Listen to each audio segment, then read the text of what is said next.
Bienvenue chez les Baudins, CIST. Ce qui vous attend ce mercredi soir sur M6. Penchons-nous ainsi sur ce célèbre duo, notamment sur Jean-Christian Fraissinet, l'interprète du fils de Maria, qui mène une vie paisible dans une petite ville de province. Jean-Christian Fraissinet du célèbre duo Les Baudins, qui est à retrouver ce soir sur M6, est né à Valençay. Il s'agit d'une commune de 2000 habitants environ, située dans le département de l'Indre, en région Centre-Val de Loire.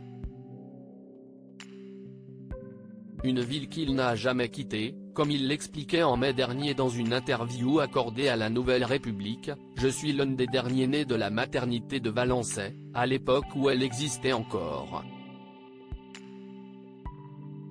J'ai toujours habité cette ville qui m'a vu grandir, où je suis allé à l'école puis au collège, où je me suis fait mes premiers copains. Je me souviens comme si c'était hier des escapades à vélo, des cabanes en forêt et des parties de pêche à la rivière. Le château de Valençay est également cher à son cœur. Mon grand-père y était guide, mes parents y ont travaillé. J'y ai moi-même accompagné, gamin, des groupes de visiteurs. Ce château de Valençay, je peux dire que je le connais comme ma poche.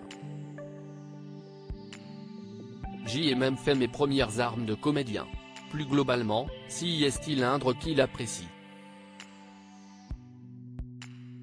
Bien que cet endroit du pays n'attire franchement pas grand monde, ce n'est pas un lieu très touristique, mais CIST un département qui me plaît et qui gagne, selon moi, à être mieux connu.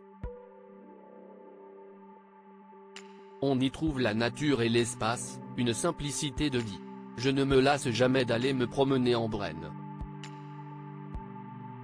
Je retourne aussi régulièrement du côté de la maison de Georges Sand. Je suis convaincu que la vitalité d'un territoire dépend avant tout des gens qui y vivent. Les Baudins mal aimés par les citadins ?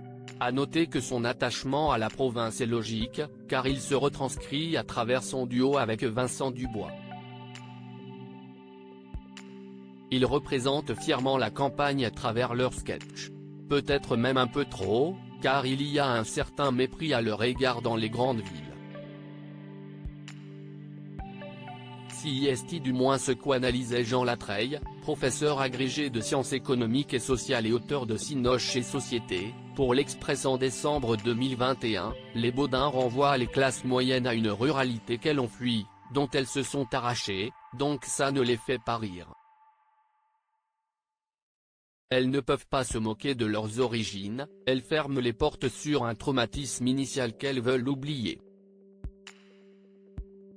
En revanche, elles font le succès des illusions perdues, récit d'un provincial qui monte à Paris. Une triste réalité, même si on peut avoir espoir que ces mentalités évoluent.